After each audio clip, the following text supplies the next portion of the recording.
सभी दोस्तों को नमस्कार। एक बार फिर से आपका स्वागत है संकल्प टेक्निकल क्लासेज में।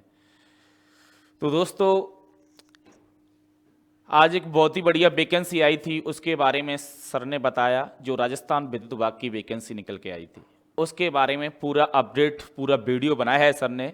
तो हमारे चैनल पे विजिट करें और उस वीडियो को देखें, जिससे आपको जानकारी हो सके उसके बारे में।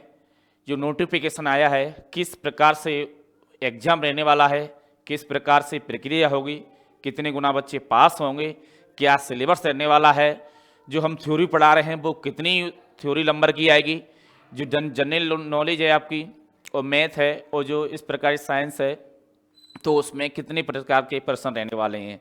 तो पूरी संपूर्ण जानकारी उस वीडियो के माध्यम से दी गई है। तो जो बच्चे हमारे चैनल पर नए जुड़े हैं और जो जुड़े हैं, तो वो जाके सर की वीडियो को विजिट करें, देखें, जिससे आपको पूरी जानकारी मिल सके। तो बढ़ते हैं इसी क्रम में आगे की ओर। तो आज का टॉपिक बहुत ही बढ़िया टॉपिक रहने वाला है। टॉपिक रहने वाला है आपका संधारित्रता, ठीक है, कंडेंसर। तो इसका हम कहीं ना कहीं उपयोग करते हैं। आपके चाहे पावर फैक्टर को सुधारने के लिए इसका प्रयोग करें, चाहे किसी मोटर को, कैपेसिटर को जोड़ने के लिए उसमें उपयोग करें, चाहे हमारा पंखा हो तो उसमें उपयोग करें, चाहे हमारी कूलर मोटर हो तो उसमें उपयोग करें, चाहे हमारी पानी वाली मोटर हो तो उसमें उपयोग करें। कंडक्टर एक बढ़िया एक डिवाइस है, आपका एक उपकरण है, जो कहीं ना कहीं हर क्षेत्र में काम आता है। छोटे छोटे कंडक्टर भी होते हैं जो हमारे इलेक्ट्रॉनिक्स डिवाइसों के अंदर लगे होते हैं, जो काम आते हैं, ठीक है ना। ये कंडक्टर होता क्या है, करता क्या है, किस प्रकार से होता है। कंडक्टर में आपको बता दूं, एक ऐसी युक्ति है जो क्या करती है, धारा को स्टोर करती है। क्या करती है, स्टोर करती है। स्टोर करती है कुछ फॉल्ट के लिए, ठीक है ना। ऐसा नहीं है कि हमेशा के लिए स्टोरेज रहे उसमें, ठीक है ना।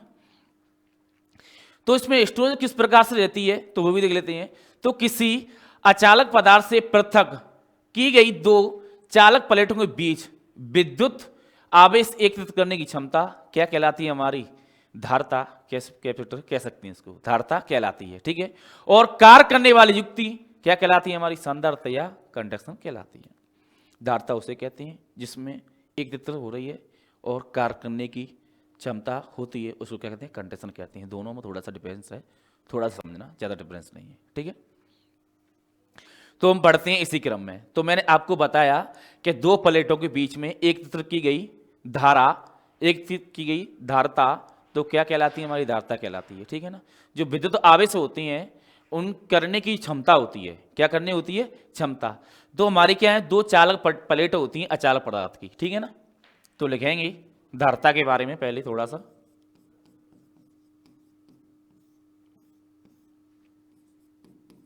दो चालक किसकी होती हैं, अचालक। दो चालक प्लेटों के बीच में वैद्युतिक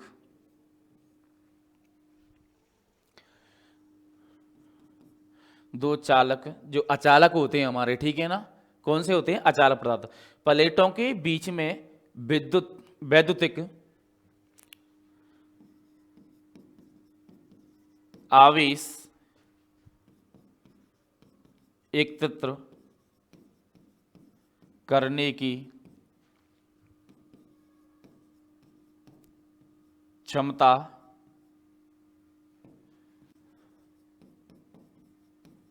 धारता कहलाती है। समझ में आएंगे ना।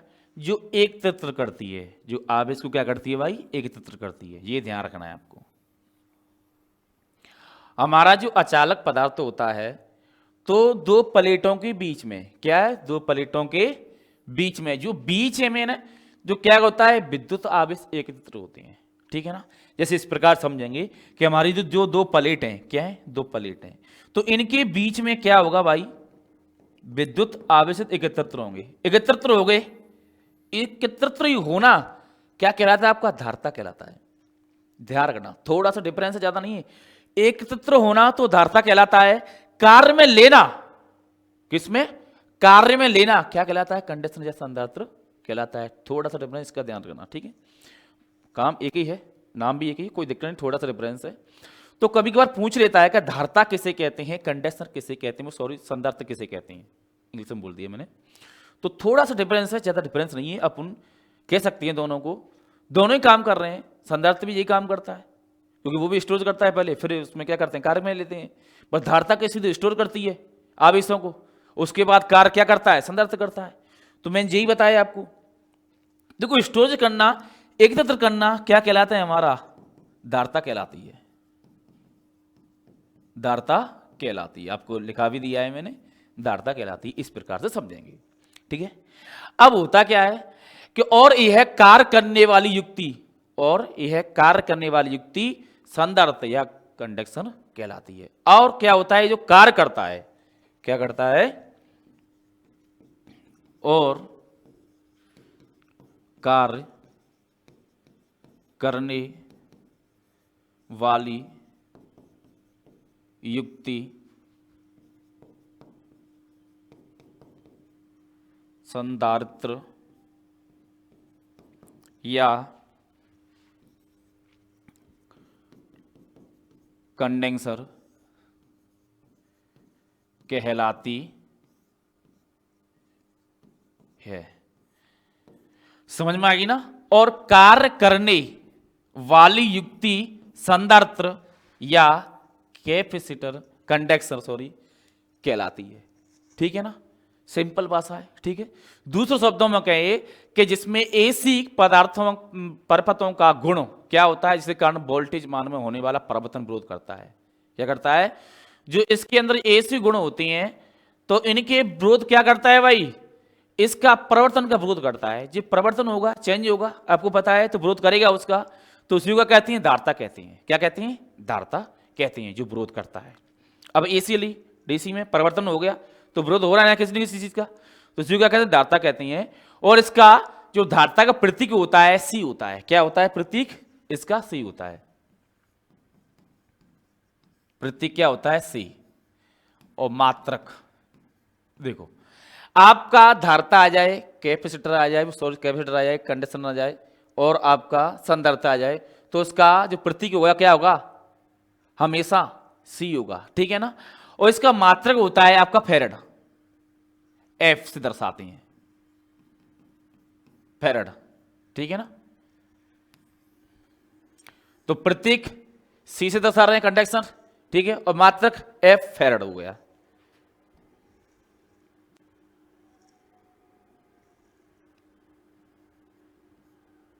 फैरड, आई हो कि पूरा समझ में आया होगा। अब इसको किसी हम इन कारणों पर, किन किन कारणों पर ये निर्भर करता है, क्या करता है, ये निर्भर किन किन कारणों पर करता है, तो वो दे लेते हैं। जो प्लेट के अंदर संधारित्र धारता होती है वो किस किस पे निर्भर करता है, तो वो भी देख लेते हैं। तो आगे देखते हैं, देखो किसी समांतर प्लेट संधारित्र की धारता निम्न कारणों पर क्या करती है, निर्भर करती है। तो किस प्रकार से निर्भर करती है वो भी देख लेंगे। प्लेट का क्षेत्रफल भाई क्या होता है, कैपेसिटर एरिया के अनुक्रमानुपाती होता है भाई, समझ गए। और प्लेटों के बीच की दूरी या अचालक की मोटाई, जो हमारा अचालक पदार्थ बड़ा है, जैसे दो प्लेटें हैं जी हमारी, इसमें जो अचालक पदार्थ बड़ा है, जो तनु मतलब गोल होता है, वो भरा होता है इसके अंदर, तो क्या कह रहा है, इसकी बीच की दूरी मोटाई की, तो किसके समानुपाती होती है, 1/t के बराबर, ठीक है ना। सी समानुपाती 1/t, और जे किसके बराबर होते हैं, सी अनुक्रमपाती ए, वो भी अनुक्रमपाती है और ये भी अनुक्रमपाती है, ठीक है। अब प्लेटों की संख्या क्या होती है, प्लेटों की संख्या किसके बराबर होती है, ये भी अनुक्रमपाती होती है, ठीक है। तो सी अनुक्रमपाती n-1 प्लेटों की संख्या आ जाएगी तुम्हारी। अब आता है अचालक नियतांक। अचालक जो नियतांक होता है हमारा क्या होता है भाई, सी अनुक्रमपाती के होता है, समझ में आ गई ना। ये सारी चीजें निर्भर करती हैं। अब आइए सूत्र के माध्यम से किस प्रकार से निकालते हैं वो भी देख लेते हैं।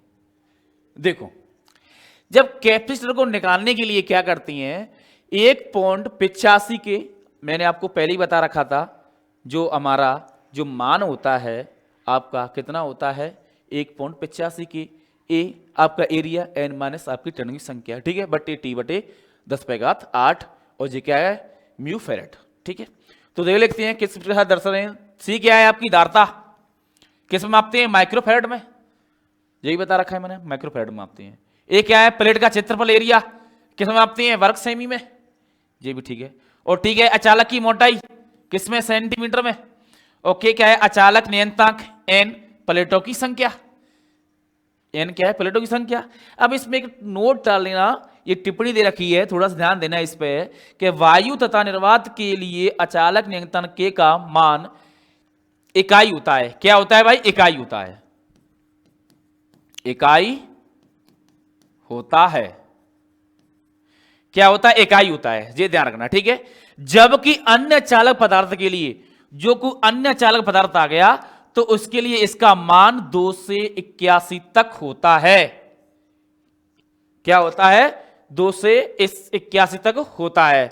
इन पदार्थों को टाइटेनियम ट्राइऑक्साइड, वेरियम स्ट्रोंशियम, टिटानेट के लिए अचालक नियंत्रक का मान 7500 तक होता है। कितना होता है भाई, 7500 तक, ये ध्यान रखना है।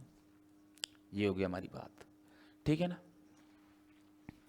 तो हमने पढ़ा आपको संदर्भ किस प्रकार से है और किस प्रकार से काम कर रहा है, तो उसमें सूत्र के माध्यम से किस प्रकार से निकालते हैं।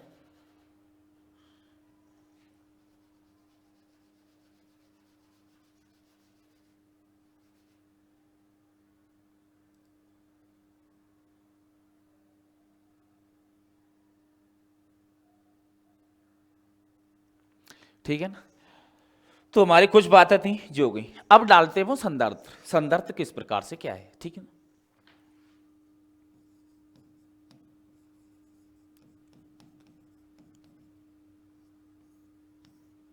संदर्भ डालेंगे, संदर्भ को कैपेसिटर कह रहे हैं, क्या कह रहे हैं, कैपेसिटर कह रहे हैं।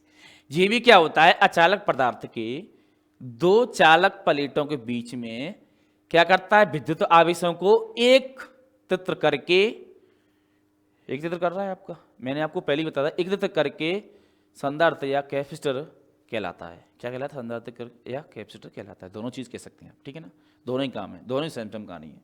तो लिख लेंगे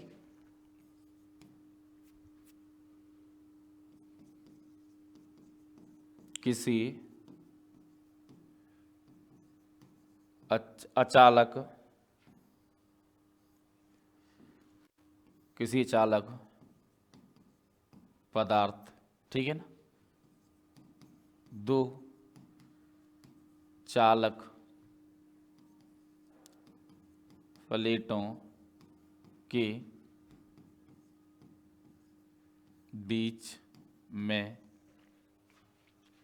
किसी चालक पदार्थ दो चालक प्लेटों के बीच में, प्लेटों के बीच में, प्लेटों प्लेटों के बीच में, ठीक है ना, प्लेट से निर्मित, प्लेट से क्या है भाई, निर्मित ऐसी युक्ति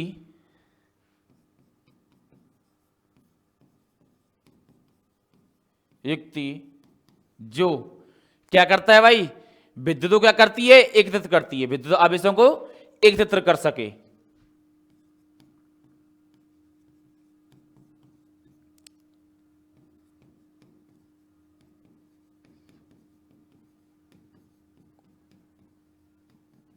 एकत्रित कर सके, इसी को क्या कह रहे हैं, संधारित्र कह रहे हैं।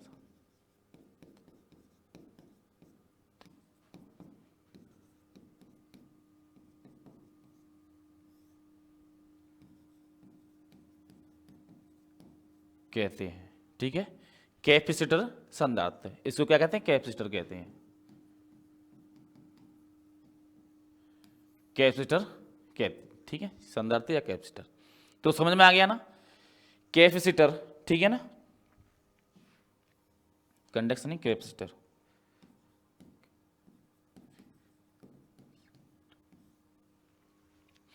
अब हमारी अचालक क्या होती हैं, प्लेटें होती हैं जो पृथक की गई दो चालक प्लेटों में निर्मित जो दो प्लेटों के बीच में क्या होती है, दो प्लेट होती हैं, और बीच में इस प्रकार समझेंगे, प्लेटों के बीच में, ठीक है ना, से निर्मित ऐसी युक्ति जो विद्युत आवेश को एकत्रित कर सके। दो प्लेटें होती हैं हमारी, तो इनके बीच में क्या कर सके भाई, एकत्रित कर सके, किनको, आवेशों को, ठीक है ना, कर सके, तो उसी को क्या कह रहे हैं भाई, संधारित्र या कैपेसिटर कह रहे हैं। क्या कह रहे हैं, संधारित्र या कैपेसिटर कह रहे हैं, ठीक है। तो मैंने आपको बताया इसका मात्रक क्या है, आपका फैरेड, ठीक है, और इसको दर्शाते किससे, अपन सी से। तो हमें एक सूत्र निकलता है हमारा कि सी बराबर कूलाम बटे वी,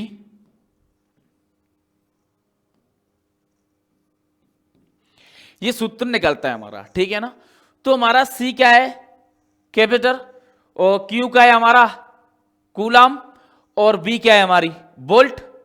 तो लिख लेंगे इसके बारे में, तो लिखेंगे सी बराबर धारता, हमारी धारता किस में नापते हैं भाई, फैरेड में,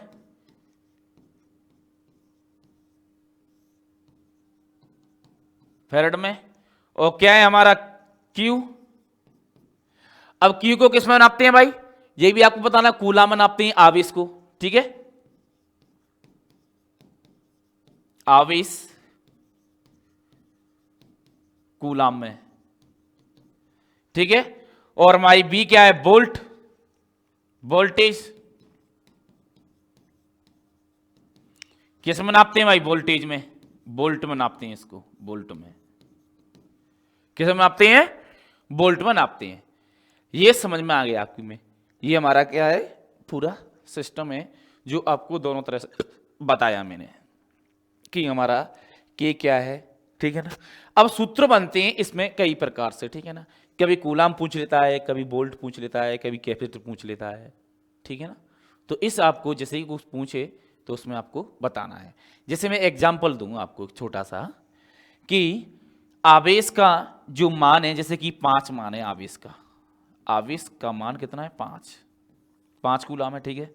और हमारी वोल्टेज कितनी है, हमारी 110 वोल्टेज है।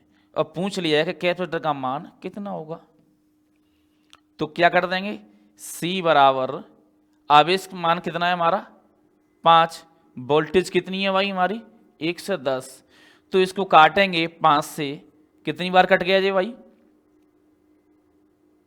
5 अगर 5 5 10, 2 और 2, तो हमारा मान कितना होगा, पौंड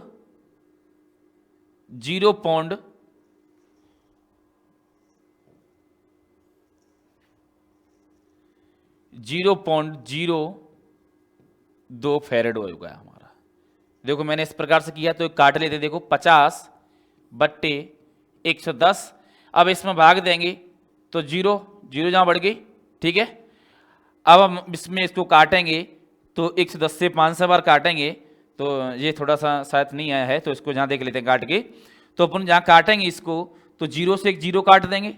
अब 11 का इसमें कितने देंगे, 50 का भाग देंगे, तो हम क्या करेंगे, 50 का भाग देंगे तो 11 का 11 44, 4 आ गया, कितना बच गया, 6 बच गया आपका, फिर जोड़ बढ़ाएंगे 60 हो गया, फिर कितना हो गया आपका 55, तो कितना आ जाएगा हमारा 0.45 आ जाएगा, कितना मान आ जाएगा 0.45 मान आ जाएगा इसका, और भी आगे काटेंगे तो और भी चला जाएगा। तो इस प्रकार से इस मान को, कैपेसिटर के मान को निकाला जाता है, ठीक है। आपका पता पड़ गया, आपकी मात्रा क्या होता है, फैरेड होता है, और इसका प्रतीक क्या होता है, कैपेसिटर की होता है, सी से दर्शाते हैं, इसका प्रतीक क्या है, सी से। अब आगे चलते हैं, संधारित्र का कार्य, संधारित्र कार्य कैसे करता है वो देख लेते हैं, ठीक है ना।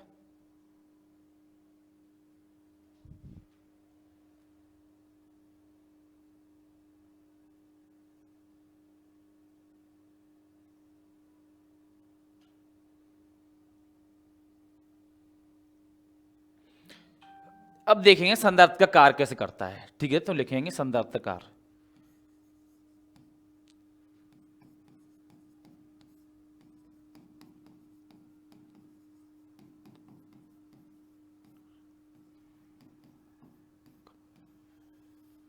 किस प्रकार से कार्य करता है, तो एक डायग्राम के माध्यम से समझेंगे। ठीक है,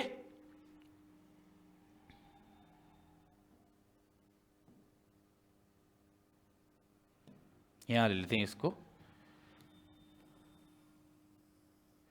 ये डायग्राम हमारा। ठीक है, इसमें मैं आपको ऐसा मत समझना जो परपतपूर्ण है, पर इसको मैं इससे करूंगा। ठीक है, ये थोड़ा सा लाइन के लिए मैंने सीधे सिंपल काट दिया है। ठीक है, तो इसमें जी हमारी कौन सी सप्लाई है, यहां पर वाई कौन सी सप्लाई है, डीसी सप्लाई है हमारी।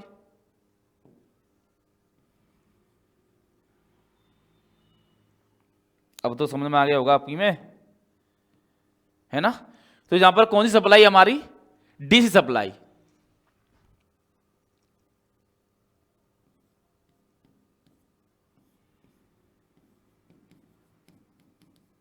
डीसी स्रोत। अब यहां लगाते हैं हम एक स्विच लगाते हैं यहां,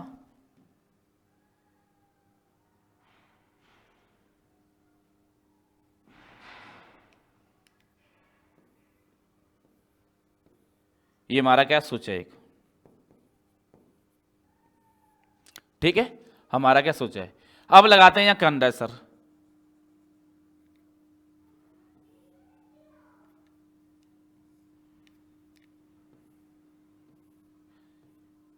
प्लस प्लस माइनस और माइनस।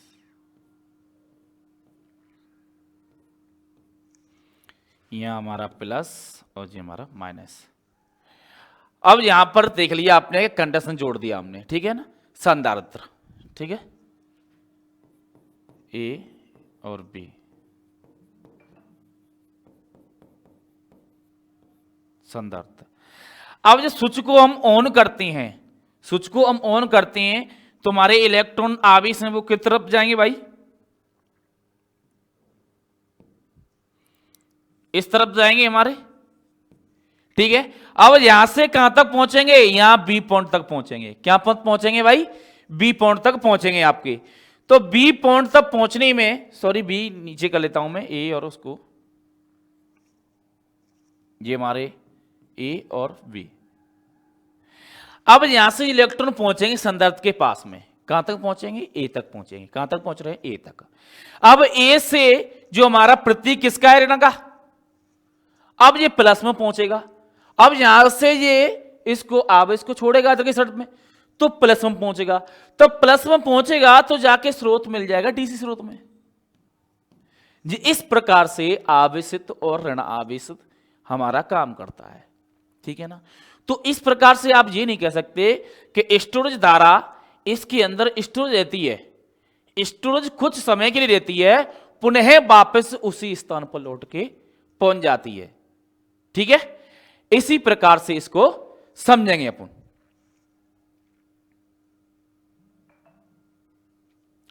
और ये क्या करती है, वहां पर विस्थापन विद्युत धारा हो जाती है। क्या होती है, विस्थापन विद्युत धारा हो जाती है।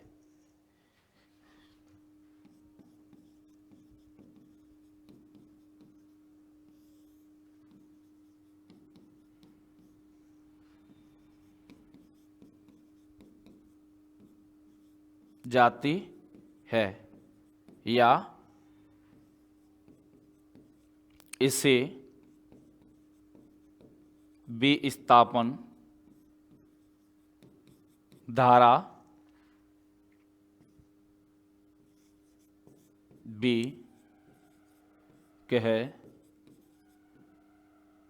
कहते हैं। ठीक है ना, ये हमारा पूरा काम हो गया। अब आते हैं हमारे इसमें कि स्थिर विद्युत क्रिया किस प्रकार से होती है। स्थिर वैद्युत क्रिया किस प्रकार से होती है, तो उसमें स्थिर वैद्युत क्रिया किस प्रकार से होती है वो भी देख लेते हैं। तो संधारित्र की चालक प्लेटों के बीच में अचालक पदार्थ के जो विस्थापन होने के कारण उसमें डीसी विद्युत धारा का नियंत्रण प्रभाव हो नहीं सकता। क्या नहीं सकता, उसमें डीसी विद्युत धारा का प्रभाव नहीं हो सकता। ठीक है ना, तो हमारा क्या है ये,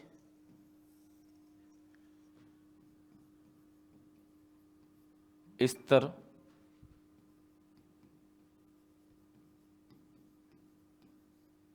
वैद्युतिक, हमारी जो स्तर वैद्युतिक हमारी क्रिया है वो इसी प्रकार से होती है।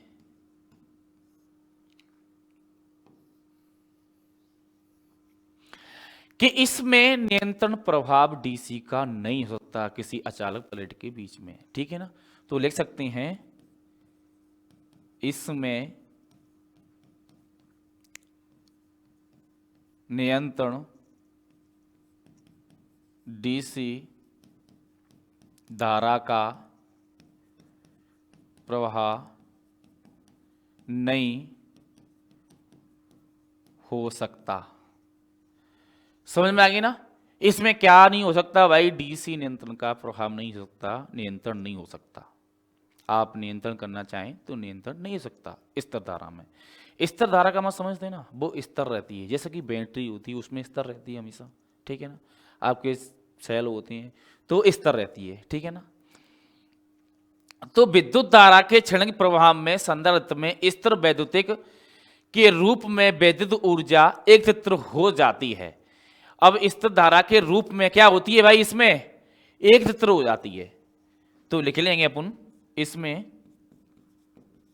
स्तर धारा के रूप में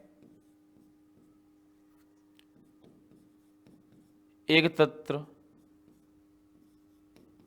हो जाती है। भाई ये स्तर धारा के रूप में क्या होती है, एकत्र हो जाती है। आप सोचें कि उसे नियंत्रण लेते रहे हैं तो नहीं ले सकते, जैसे इस पर एसी को लेते हैं ना, इस प्रकार से नहीं ले सकते। इसको स्टोर करते हैं, फिर उसके बाद क्या करते हैं, अपन इसको यूज में ले सकते हैं। आइए समझ में आ गया होगा। तो इसकी ऊर्जा को ज्ञात करने के लिए जो सूत्र है वो किस प्रकार से है, तो वो भी देख लेते हैं अपन। देखो, स्तर वैद्युतिक क्रिया ज्ञात करने का सूत्र किस प्रकार से, वो सूत्र देख लेते हैं। तो लिखेंगे ई बराबर, क्या होता है भाई, ई बराबर हमारा होता है 1/2 और सीवी। क्या होता है भाई हमारा 1/2 सीवी स्क्वायर, इसका सूत्र होता है। तो आपका ई क्या है हमारा, स्तर विद्युत, ठीक है ना। सी क्या है कैपेसिटर और वी क्या है वोल्टेज, सबको ही मालूम पड़ गया, तो बताने की जरूरत नहीं है। तो इस प्रकार से हम क्या करते हैं, संदर्भ का जो प्रयोग करते हैं और कैपेसिटर कहते हैं। तो इस वीडियो में इसके बारे में माध्यम से हमें आपको जानकारी दी। तो नेक्स्ट पढ़ेंगे संदर्भ के विभिन्न प्रकार, जो विभिन्न प्रकार होते हैं वो किस प्रकार से होते हैं। जो बच्चे हमारे चैनल पर नए जुड़े हैं तो चैनल को सब्सक्राइब कर दें और कमेंट करना ना भूलें, इससे आने वाली वीडियो सबसे पहले आप तक पहुंच गई। तो मिलते हैं नेक्स्ट वीडियो में, जब तक के लिए थैंक यू, धन्यवाद।